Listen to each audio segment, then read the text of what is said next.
Hi, I'm Michael Whitehouse on the Daily Michael video blog for Saturday, October 3rd, 2009. I'm a few days behind, but I figured a good way to try to catch up was to mention a very strange and long dream that I had that I just woke up from. So I thought I'd share that with you fine folks today. There's a couple elements to it. Yes, I am wearing something under this robe, don't worry.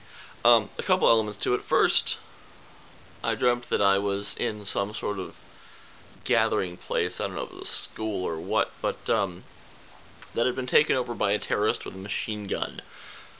And the terrorist going around threatening people and sometimes shooting people if she didn't like them and various other things. But eventually I was able to get chatting with this terrorist with the machine gun and striking up a rapport until I was able to get close enough to wrestle the machine gun away, which is not my usual style of people with machine guns. Actually, I don't really have a usual style of people with machine guns because I usually don't encounter people with machine guns, I'm very happy to say. So later on, we were also at this, I guess it was like a camp or something, and so later on I'm talking to some people, and in the dream my friend Kiernan had at some point speculated that he was being followed by the FBI, which I thought was kind of silly, until I met this person who turned out to be an FBI, not an agent, but whatever the civilians are, work for, an informant, I guess, but more than an informant, kind of like a full-time informant. And this person happened to mention to someone else while I was there, but while she wasn't paying attention, because she was really bad at keeping secrets, that she was investigating this particular person, and then gave me something, which happened to be full of insects who were also listening devices that flew all over me. That was kind of strange.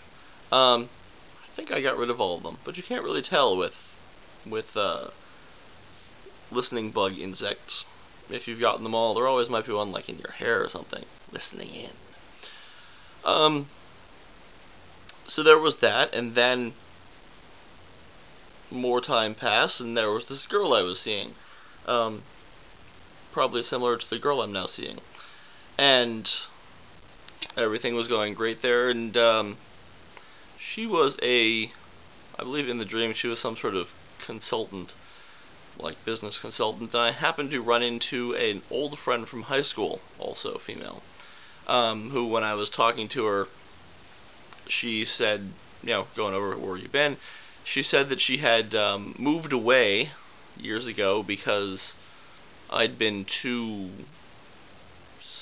not sketchy, but, you know, only after her for one thing, which is completely not in conforming with my memory of the situation.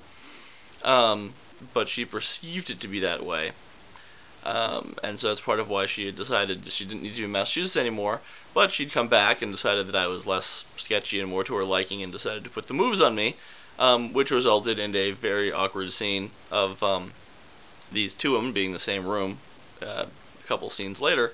But fortunately, they were both quite reasonable, and I was able to talk to them, and they were both like, yeah, she seems nice. Yeah, she seems nice too. Alright, we're cool. So that was my long and very interesting dream. It was pretty interesting because I was able to remember all of it. It was also interesting because I have two different types of dreams. One is the type that when I'm not having a great time, which when things don't go great, but the other is when I'm feeling good about things. And that's, you know, I'll encounter the typical nightmares of one kind or another, except they always turn out well, because that's how I'm feeling. I'm like, I could handle anything. They're always gratifying dreams. You wake up being like, hey, I just, you know, fought a terrorist, and I just narrowly avoided one of the great dating disasters. So, I guess I'm feeling pretty good. Who knew? I'm Michael Whitehouse, and that'll do.